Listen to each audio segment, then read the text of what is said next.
Gelap. Sebentar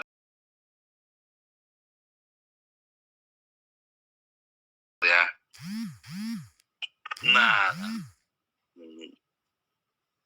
haleluya, luar biasa firman Tuhan selalu baru untuk kita semua, saudara ya, ketika kita menanti-nantikan Tuhan di embun pagi. Saudara,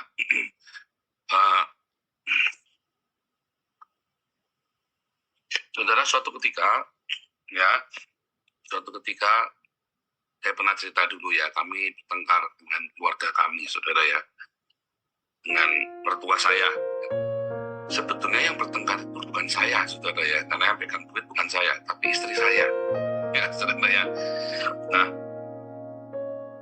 ini saya bertengkar dengan keluarganya, kemudian karena waktu itu saya belum ngerti hukum, lalu saya pasang badan nanti. Soalnya sudah cerita urusan polisi, udah apa segala ya, udah tegang banget ya, urusan polisi, urusan apa segala macem.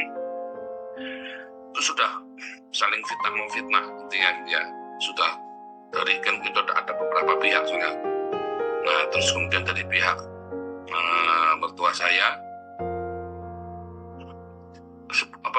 ipar-ipar ikut-ikutan, saudara ya. Wah, jadi tambah ruwet, jadi manas-manasin, jadi apa segala macam. Kalau saya lihat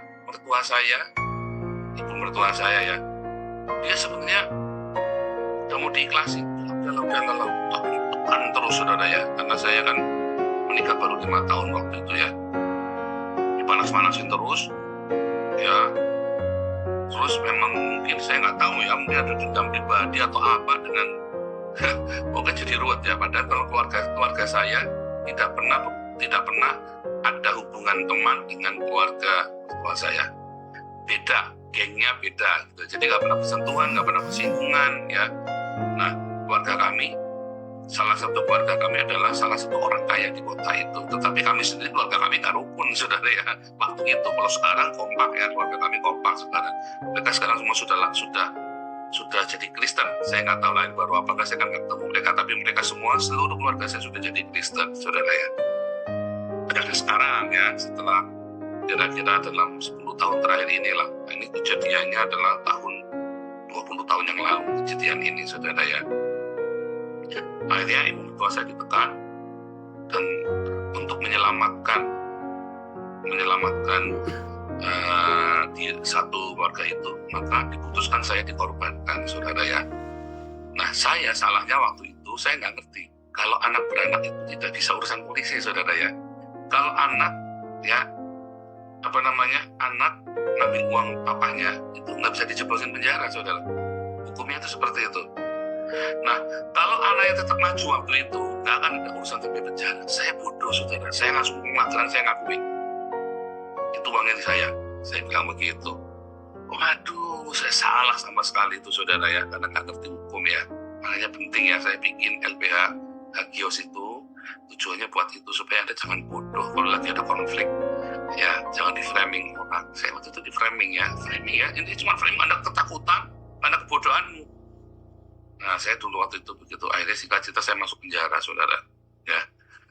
Anak itu sampai sujud-sujud ya, tolong sudah, tapi karena takut semua, saudara ya. Waktu itu kita juga punya musuh lagi, orang keempat. Ini ada orang ketiga, ada orang keempat lagi, saudara. Dan itu mafia paling hebat di Jawa Tengah. Kalau Anda ya, itu mafia paling topnya di Jawa Tengah, saudara. Kapolda datang itu sujud sama dia lah, pokoknya lah. Kapolda datang sujud nyembah sama dia. Ini mafia ini ya, maksudnya itu datang setor muka, nanti dikasih mobil, milihan, dikasih showroom. Semua Kapolres datang sama nanti ya, harus sujud menyembah dia. Oke, harus begitu ya. Jangan heran, saudara, itu biasa terjadi yang begitu di Indonesia. Itu bukan rahasia ya. Jangan ngomong saya melakukan penistaan, tapi itu beneran ada ya. Terus kalau kamu nggak dicatat, kuat kamu operasionalnya mah modar kan saya dengan polisi ini. Nah, singkat cerita saya masuk penjara dan saya menang ya, karena kepala polisinya jujur, saudara ya. Karena kebetulan kepala polisinya jujur ya. Kepala polisinya itu mungkin nggak suka sama si mafia ini juga bisa. Saya nggak tahu yang mana yang benar. Tapi pokoknya kepala polisinya cuma waktu kami gelar perkara, waktu itu mau sidang sebelum masuk ke pengadilan, sebelum serahkan ke pengadilan, kita gelar perkara dulu, saudara. Lalu si polisi bilang ada 1 rupiah saja uang masuk ke tempatnya si Paul, jangan lepaskan. Terus kemudian kepala polisinya ini ya saudara ya, dilihat semua alurnya semua. Kami berantakan laporan keuangan kami, saudara ya. Anak juga nggak ngerti akuntansi, saya juga nggak ngerti akuntansi. Kita model-model jenak lodok dagangnya. Pokoknya dikumpulin debit di sini, udah bos, pokoknya ditarik semua, nota-nota dikumpulin semua. Ya ada uang dari ini, ada uang dari ini, pinjaman dari bank, ada pinjaman ini, ada. Wah, semoga kita semua kumpulin semua di situ, saudara ya. Kacau balau, ada yang uang yang dari tokonya mertua, ada yang dari perusahaannya saya sendiri. Dan ya saya kan distribusi waktu itu kan, distribusi juga. Singkat cerita, saudara, pokoknya ruwet. Dan anak kesempatan begitu kami lepas, kami kabur, saudara ya. Kami langsung kabur. Oke, kita menghilang. 7 tahun kami menghilang ya, kami karena takut, saudara ya, karena kan masih belum ngerti hukum. Kita takut, kita menghilang ya. Terus setiap kali ketemu orang Tegal saya takut, saudara ya. Setiap ketemu orang Tegal saya takut. Terus suatu ketika kita punya kerabat, teman baiknya papanya anak, kerabat saya itu jadi sahabat keluarga kami, itu teman baiknya papanya anak. Nah, saya dengar dia nyariin saya, langsung tak telepon. Saya manggilnya Ape ya, Ape jangan ikut campur ya. Nanti kita ini musuhan. Saya sudah cukup punya banyak musuh, saya bilang begitu ya. Dan kamu tenang saja, kamu mau campur. Yang penting kamu sekarang ada makanan nggak, ada pakaian nggak, tempat tinggal nggak, ada, pokoknya semua ada, tenang. Kalau nggak ada, Ape kirimin uang nih. Sampai bilang begitu ya. Dia tuh teman baiknya, sahabat dan sohibnya papa mertua saya, saudara ya. Ya, mungkin dia cita-cita 3 tahun kemudian saya lihat si mafia ini masuk penjara. Bukan 3 tahun kemudian, 3 bulan kemudian, 3 bulan kemudian saya lihat si mafia ini masuk penjara. Ya, 14 tahun lagi ya. Wah, marah pokoknya hukumannya itu ya. Penjara itu saya puasa 40 hari. Saya nggak mau cerita itu ya. Saya lagi cerita 7 tahun musuhan ini, saudara ya. Kami bermusuhan dengan mertua. Saudara tahu nggak rasanya musuhan sama orang tua itu seperti apa? Ya, kayak hidup di awang-awang, saudara. Hidup antara ada dan tiada ya. Musuhan sama orang tua kan. Si anak sendiri kan hidupnya nggak komplit, nggak utuh. Musuhan sama orang tuanya sendiri. Nelpon aja kagak. Orang tuanya juga nggak tahu dia ada di mana. Kita juga nggak kasih tahu kita ada di mana. Sampai suatu ketika anak itu hamil. Miracle, saudara ya. Kita miracle, saya bilang sama dia, yuk kita pulang ke rumah. Saya nggak mau anak saya, kamu masih nanggung kutuk, mungkin orang tua kita lempar kutuk, kita nggak tahu. Kita minta pengampunan sama orang tua. Salah benar itu orang tua ya pasti benar. Saya bilang begitu ya. Salah benar itu orang tua pasti benar. Dan kalaupun ternyata dia memang jahat, orang tua yang jahat, ya sudah, Tuhan akan baik sama kita. Saya bilang begitu. Akhirnya Anda nggak mau, saudara ya. Suatu ketika kita lagi di dalam perjalanan, saya jebak, saya belok ke rumah, di depan rumahnya persis anak menggigil, saudara ya. Menggigil ketakutan luar biasa itu, saudara ya. Ngamuk mukulin saya, saudara ya. Merasa dijebak. Saya bilang, malam ini atau tidak sama sekali. Kita bel. Lagi pergi pada jam 10 malam itu, saudara ya. Jam 9 malam itu memang. Kok tumben? Aduh, apa? Terus kita dengar belnya bunyi kok. Rumahnya kan gede banget soalnya ya. Rumahnya gede banget kayak benteng rumahnya anak itu ya. Itu Pak, apa namanya? Sampai pernah mampir ya, saudara ya, kita nanti. Oke, rumahnya gede banget kayak benteng itu, saudara ya. Terus ya maklum ya, orang Cina zaman kuno ya. Terus udah kita ke rumah makan itu ya. Kita tunggu di rumah makan Dewi Tegal, itu rumah makan paling enak itu, saudara ya. Terus kita tunggu sambil makan, kita makan enak, oke, makan kita pesen yang paling enak di situ, udah yang paling enak, yang paling mahal itu yang kita pesen, saudara ya. Soalnya stres lagi deg-degan, itu aja nggak ketelan. Aduh, sudah kita nelpon, akhirnya ditelepon diangkat saudara ya, ditelepon di rumah diangkat, kita mau ke sana ya, mereka nggak percaya saudara, kamu di mana? Ya 5 menit kita nyampe, kita nggak mau kasih tahu kita ada di mana, takutnya kita dijebak. Datang dia udah nelpon polisi, kita ditangkap lagi mau apa coba? Karena itu urusan masih ruwet, masih panjang, itu urusannya miliar-miliar, urusan ruwet ya, dan urusan dengan banyak pihak waktu itu ya. Terus kita datang ke rumah, ternyata dugaan kita itu busuk saudara ya. Datang ke rumah, anak tangisan, papa mamahnya saudara ya, tangisan, pokoknya, kenapa kamu nggak pulang? Kita nungguin, kita nyariin kamu. Kenapa kamu nggak ngomong kamu ada di mana? Kita itu nggak akan bongkar, kamu lari saja nggak apa-apa. Kita malah pengennya kamu kabur dari dulu. Kenapa kamu malah nantang pulang? Jadi saya waktu kan panas saudara, saya tantang pulang saudara ya, karena kita merasa nggak salah ya, saya pulang kan. Saya tantang polisinya, saya tantang mafia, tak tutup mukanya, tak konyol mukanya itu mafianya itu saudara ya. Ya kamu kira saya takut sama kamu, saya tunyil kepalanya saudara, mafianya kamu saudara ya, si bos ini ya, gangsternya ini ya. Beneran tak tunyil mukanya saudara ya. Jangan pikir saya takut sama kamu, dan kamu di saya mau tak banting itu saudara ya. Terus dikasih tahu, mereka berbaikan. Saya lagi mau cerita kepada Anda, waktu proses mau baikan ini saudara, itu Anda menggigil saudara, sampai shaking begitu ya, sampai gimana tuh ya. Anda tahu tuh rasanya mau berdamai 7 tahun sudah nggak ketemu ya, itu kayak Yakub 14 tahun ya, bayangin. Dan ini ceritanya udah bunuh-bunuhan loh saudara ya, si mafia ini sudah kirim orang buat bunuh saya, yang saya kira tadinya mertua saya yang kirim. Gak taunya saya tahu itu mafia itu yang kirim saudara, bukan mertua saya yang kirim ya. Di LP itu temannya papi semua, papi saya kan preman saudara ya, makanya di LP itu saya mau dibunuh 3 kali lolos saudara ya. Nah, karena temannya papi semua, satu LP itu ya kenal papi semua saudara ya, yang terutama penghuni lama kenal papi semua. Jadi saya dilindungi di situ ya, dijaga saudara ya. Dan saya juga murah hati, suka bagi-bagi makanan, bagi-bagi. Kalau saya dikirim selalu saya bagi satu itu ya saudara, biasa lah begitulah. Bahkan saya nggak dibundul kepalanya ya, nggak ada yang berani sentuh saya pokoknya saudara ya. Dibundul pun nggak, pokoknya saya dijaga saudara di situ. Dengan nyebut nama bapak saya saja lolos saya pokoknya ya. Karena bapak saya nggak pernah ini ya, selalu baik sama mereka. Dulu ya ada yang bekas karyawan bapak saya ya, bekas karyawan anak bapak saya.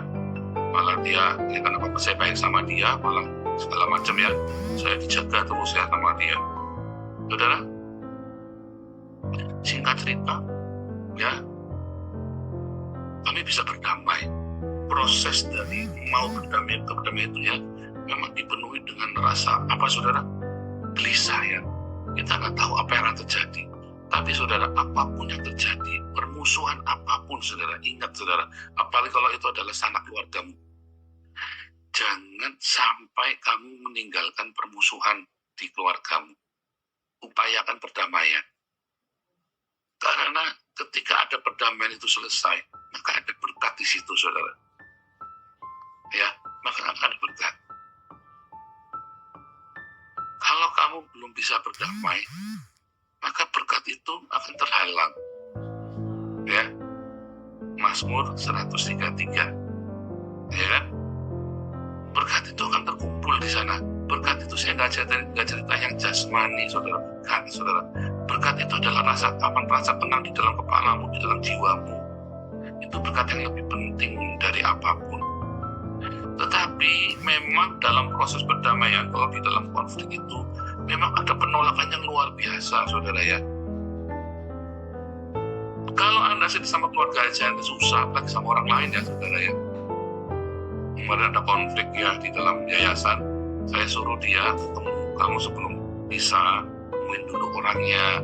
Nggak mau saudara, orang-orang ini nggak mau nemuin. Saya sampai bilang, luar biasa, memang belum lahir baru ini orang-orang ini. Orang-orang itu ciri khas Anda belum lahir baru itu kalau Anda nggak mau berdamai dengan orang. Itu ciri khas kalau kamu belum lahir baru.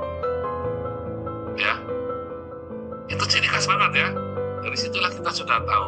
Dan dari situ saya sudah dapatin, mereka belum bisa. orang-orang ini belum bisa melayani. Akhirnya akan cuma semangatnya bunuh, ya, semangatnya bunuh. Saudara, kalau Anda masih belum bisa berdamai, ada satu orang yang kamu masih ganjel sama orang itu, kamu belum bisa berdamai, hati-hati loh saudara. Ya, hati-hati. Jangan-jangan kamu belum lahir baru loh saudara. Hatimu tidak bebas, kamu disandra loh. Ya, kamu disandra. Kamu harus melewati satu pergumulan. Memang itu pergumulan untuk berdamai dengan orang, ya, dengan orang lain, apalagi ya, terutama saudara sendiri ya, atau mamamu, atau papamu, atau anakmu, atau ya, pokoknya sanak familimu. Ya, kalau dengan orang lain masih lebih mudah, ya saudara ya. Ya masih bisa bodo amat kita. Tetapi kalau itu sudah keluargamu sendiri, oh itu pergumulan besar, saudara ya. Dan yang paling susah dalam mengampuni orang yang paling dekat dengan kita justru. Tetapi orang yang jauh saja kamu nggak bisa. Padahal kan bodo amat kan, kenal nggak kenal ya sudah, pokoknya kita berdamai. Kalau kamu menolak berdamai ya bodo amat kan, bisa. Ya kan? Kalau kamu berdamai dan orang itu menolak berdamai dengan itu, urusanmu lagi. Yang penting kamu melewati pergumulan itu, kamu menang. Karena pergumulan menuju perdamaian itu adalah sebuah terobosan dalam hidup. Ya, kalau kamu sudah melewati benteng itu satu, ya, namanya bergumul dengan malaikat itu tadi kan, si Daud itu kan di Sungai Yabok itu kan, dia bergumul, ya, sampai kamu bikin pincang, kamu minta berkat sama dia, Tuhan minta berkat. Si Yakub itu ya, Tuhan minta berkat saudara, kau menang dan kamu akan diberkati. Nggak akan langsung datang, namanya kadang-kadang kamu harus disembuhkan dulu, dipulihkan dulu semua kan sampai bersih. Begitu kamu bersih, berkat perdamaian itu akan melimpah buat kamu saudara. Ya, kamu hidup akan berkemenangan. Hidupmu tidak dipenuhi dengan kepahitan, hidupmu tidak dipenuhi dengan kemarahan. Hari itu kamu masih marah, kamu masih takut, apa-apa masih curiga. Yang penting pokoknya berdamai dulu. Setelah itu jalanin saudara. Yang penting kamu lewati. Ya Yabok itu, Sungai Yabok itu kamu lewati apa malaikat di Yabok itu kamu lewatin dulu saudara. Mungkin kamu akan dibuat pincang supaya kamu tidak gagah lagi, tidak sombong maksudnya saudara ya. Supaya tidak angkuh lagi, kamu dibikin pincang sama dia saudara ya. Supaya kamu jangan mengandalkan kekuatanmu sendiri. Waktu itu dalam pikiran saya cukup gila, cuma satu, saya nggak mau miracle lahir dengan kutuk saudara. Cuma sesimpel itu saja. Kita rencananya datang damai, saya hitung ya, paling lama 15 menit kita harus pergi. Dan kita benar-benar cepat buru-buru pergi saudara ya. Jadi ketemunya cuma sebentar. 3 bulan kemudian papa mertua saya meninggal. Ya, untung kalau nggak nanya nyesel yang kayak apa coba tuh saudara. Nggak ketemu mertuanya, nggak ketemu papanya tuh. 3 bulan kemudian papa mertua saya meninggal itu ya, papanya anak itu. Papa itu gendong-gendong miracle ya, gendong si Wesley ya saudara ya. Wesley itu umur 8 tahun ya, kayaknya bukan digendong, ada miracle udah lahir ya, sudah lahir ya miracle ya. Miracle sudah lahir saudara ya, sudah lahir, digendong umur 2 tahun kalau nggak salah miracle itu ya, sudah lahir. Jadi gendong-gendong, seneng ya saudara ya, mereka lihat papanya sudah sempat melihat cucunya saudara yang baru lahir.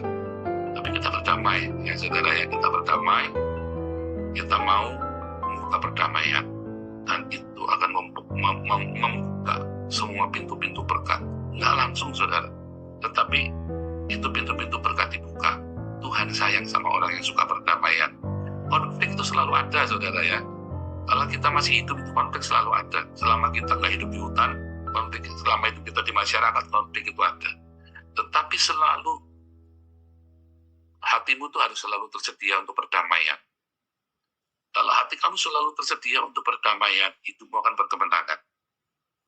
Ya, dan pelan-pelan ya, kamu harus punya ini dulu, ini itu punya. Kamu harus punya pengalaman perdamaian, kamu harus punya pengalaman pengampunan, kamu harus punya pengalaman semua itu kamu kumpulin sudah tiap hari dalam hidupmu. Ya, sampai ada kasih, sukacita, damai sejahtera, kebaikan, kemurahan. Itu semua buah-buah itu, buah roh itu harus kamu punya saudara ya. Harus kamu punya dalam hidupmu. Dan itu nggak bisa dalam sekali langsung bisa. Itu adalah sebuah proses dalam kehidupan kamu yang kamu lewati, dan jangan kamu tunda. Makin kamu tunda makin berat, saudara. Ya, makin kamu tunda makin berat. Jangan tunda, karena makin tunda kan bunganya nambah, ya kan? Gengsimu kan nambah besar, ya kan? Untuk punya cinta, untuk punya kesabaran, untuk punya kesetiaan, lakukan sekarang. Apa yang hari ini kamu hadapi, lakukan itu, karena itu supaya kamu punya buah itu, saudara. Ya, supaya kamu punya token itu tadi ya, kasih, sukacita, damai sejahtera, kebaikan, kemurahan. Itu apapun yang kamu bisa lakukan hari ini, yang kamu sedang hadapi itu, lakukan, jangan ditunda. Kalau ditunda karena kebodohanmu, atau iya ya aku responnya salah, Anda ingat-ingat, dicatat, begitu kejadian lagi, Anda harus siap lagi. Tapi jangan karena dengan sikap hati, hemat kecil, begini, banyak alasan. Nah, intinya kamu siap. Mungkin responnya kamu salah waktu itu, kamu lupa. Diingat-ingat, kalau itu datang lagi, kamu harus bisa. Karena hanya cuma butuh Anda mengingat dan mau. Ya, begitu kamu lewatin, maka kamu akan itu tadi ya, membongkar, menyingkapkan pintu surga itu buat kamu sendiri. Ya, maka bersiaplah dengan perdamaian itu. Nah, makanya kamu harus metanoia. Ya, nggak boleh busuk pikiranmu. Kalau saya bilang busuk-busuk itu artinya orang nggak metanoia ini, saudara ya. Orang kalau metanoia nggak punya pikiran busuk, saudara, dia berubah. Wawasannya luas sekali. Ya, wawasannya luas. Kamu jangan bodoh. Ya, nggak ada sesuatu di dunia ini bisa mencelakaimu kalau kamu berjalan bersama Tuhan dengan ketulusan hati. Ya, bukan naif ya. Tulus itu bukan naif. Ada orang yang piti ya, goblok, saudara. Akhirnya dilibas sama lawan-lawannya. Makanya kalau filmnya Andi Lau itu kan, orang jujur selalu mati muda kan. Katanya Andi Lau kan, ya karena dia naif. Orang jujur mati muda, ya kan? Filmnya Andi Lau itu kan, saya jengkel kalau nonton film Andi Lau, mesti jagoannya cakap-cakap pada mati muda ya. Saya jadi emosi nontonnya ya, saudara ya.